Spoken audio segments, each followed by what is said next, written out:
Alright, mga pagpalang hapon sa ating lahat mga idol. Ayan, nakikita nyo naman na pumunta tayo ng Kabuya mga idol. At naisipan kong daan ang Kabuya mag-ina. Nalagid na sa kalsada mga idol. May karamdaman po yung bata sa kanyang bayag mga idol. Kaya ayan, pagpasyahan kong abutan ko sila ng kunting halaga nang sa ganyan makatulong tayo sa mga pang-araw-araw na pamumuhay mga idol. Ang hirap po talaga ng sitwasyon ng ganyan na may sakit yung anak mo pero walang wala ka.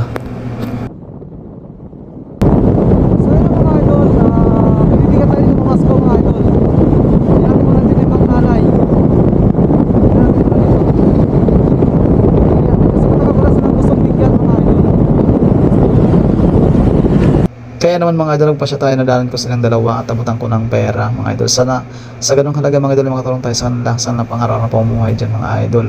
Sana bless pa tayo ng mas marami pa at ng marami tayong maibigay na tulong para sa mga nangangailangan sa ating mga idol. Ayan, so inabot ko na po sa bata mga idol yung aking binigay dyan na 200. Sana po makatulong po sa kanila.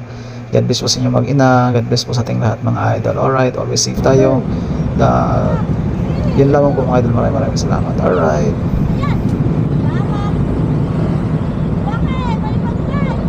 Sa bawat hakbang, sa bawat galaw, Kuyang Lespo TV, ikaw ang nagdadala. Nagpapamonihon sa saya tuwa, taglay ang dunong kasama ang barkada. Kuyang Lespo TV, sa'yo'y saludo.